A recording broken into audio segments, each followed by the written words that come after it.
So I'm looking for a financial advisor and I want to find a Dave Ramsey SmartVestor Pro. How do I select one? What are the right questions to ask? And ultimately, how do I know it's the right person for me?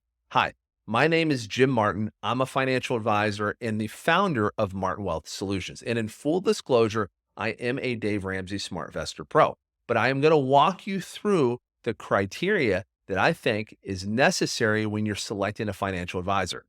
Whether they're a SmartVestor Pro or not, this is the same criteria you can apply as you talk to any financial advisor. So the first thing, look, this is a relationship. When you sit down with a financial advisor, you're going to talk about your goals, your dreams, the things that are important to you. You're going to share things that you probably don't share with other people, things about your money, what you want to accomplish, some of your fears around your money. It's a pretty personal relationship. So I encourage people to find somebody they like. And I know that's kind of wonky to think about. Like, you really need to find somebody you like who can manage your money? I think you do. Because people you like, you're more willing to share things with. You're more willing to be honest. People you don't like, you're not as willing. And this is a relationship that's built on a foundation of trust. So you need to find somebody that you like and you're willing to talk. Now, you don't have to be best friends with them. Don't confuse the fact that this is a business relationship, but you should like them. I like a lot of people I do business with, and people I don't like, I generally don't do business with. So I think it's important as you're beginning to make these decisions, you use that as kind of the litmus test. Now, these aren't in a specific order, but I think that's the first thing I would start with. I want to generally know that if I'm going to have a doctor, that I like him. Now, if it's a transactional relationship, I might not be as concerned. If I'm going to get heart surgery, I want to find the very best heart surgeon on the planet. I don't really need to have a conversation and be able to share things with him. I just want him to fix the ticker. With that said, if I'm going to have a general practitioner who I'm going to go see once or twice a year to get a physical, or when I have a cough, I want somebody that I can trust, and I want somebody that I know and I like, and I want to work with them. I don't want somebody who's kind of jerky to me. But again, if it's for a transaction and it's a one-time specialist thing, sure, you can find somebody you're not really into or don't want to work with necessarily long term, but you know that they're incredibly qualified. Now, number 2 on my list is find somebody you trust. Now, I get trust is earned over time, but generally we're going to have some trust when we meet somebody. It's going to be, we either get that kind of feeling in our gut where we like them and trust them, or there's just a bad feeling. If there's a bad feeling, you definitely do not want to work with that individual. You want to run the other way and find somebody you do. Now, there's other ways to identify trust. You can check their broker check report so you can see if they have lots of disclosures or things of that nature that might scare you off. The other thing that I think is really important around trust is you want to find somebody that's established, and trust comes with the idea that you run a successful business. You probably don't want to select advisors that just started or working out of their car, not because they're not really good and not because they can't do a great job for you, but you don't know that they're going to be there in 3 years. You don't know that anybody's going to be there in 3 years. I want to be really clear about that.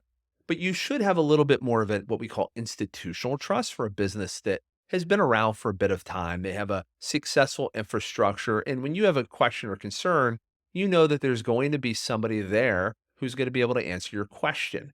And that trust thing is really important because you will be trusting this individual to help guide you with your finances for the rest of your life, or at least as long as you hire them. Now, number 3 on our list, I want you to find somebody where you don't have to sign a contract, which means you ultimately need to find somebody who is a fiduciary.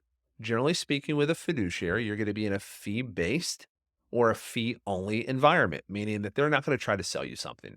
They're legally bound to act in your best interest, to give you advice that matters to you. And I think that's really important. You do not want to find somebody who's trying to sell you something. That's the scariest part of, I think being a consumer as you're selecting a financial advisor, is finding somebody who is attempting to sell you something. That is not generally going to provide a great outcome. That doesn't mean that everybody that does a commission side business is evil. That is not the case at all.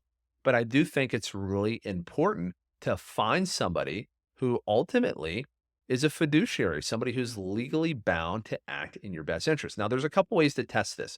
You can figure out the type of business they run. If you're a registered investment advisory firm, or otherwise known as an RIA in our business, you are a fiduciary, although they might act in a capacity where they do sell commissionable products. So make sure if it's an insurance product, you understand the commission and why they're recommending that. So I generally like to tell people to start there, find a fiduciary, find somebody who's legally bound to act in your best interest. But last but not least, as we move to the last item of our list, I am a big believer in the power of financial planning. I think you should find a financial planner, somebody who builds a plan for you before they make a recommendation.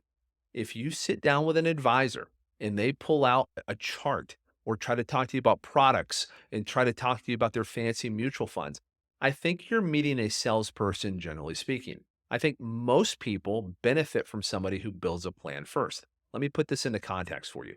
My wife and I, we just built a house. We didn't go down to Lowe's, though, or Home Depot and bring the trailer and load up 2x4s and sheetrock and OSB and windows and everything else. No, we went to an architect first and had a plan drawn up. You start with the plan before you put the investments into play.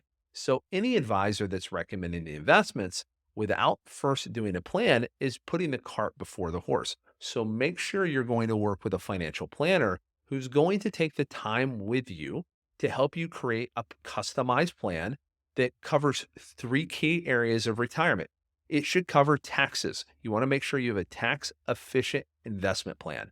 It should cover your income. You want to make sure you're going to have an income plan to help you get to and through retirement. And last, but certainly not least, is the investments. But they come last, guys. They do not come first. They come last. Once we've figured out how do we build a tax efficient withdrawal strategy, how do we build a tax efficient plan, how do we account for income for the rest of your life, then we worry about the investments. We worry about where are the investments located? What kind of investments do you have? Are they tax efficient? Goes back to that first one. And then last part of that is, are the investments in the right place? And are we overpaying in fees? All of these are really important as you're making a decision on hiring an advisor. Now, I tend to think that if you can find an advisor that checks all of those boxes, you're going to be in good shape. Remember, find somebody you like, somebody you trust, somebody that's a fiduciary, and somebody that's planning focused. And you'll find, generally speaking, you're going to have a successful outcome. And while this is no guarantee of success, it does provide you a higher probability of success, which is what we're trying to accomplish. Hopefully this video was helpful. If it was, like it, share it, and please subscribe. My name is Jim Martin. Thanks for watching. We'll be back next week. And remember, plan well and retire happy.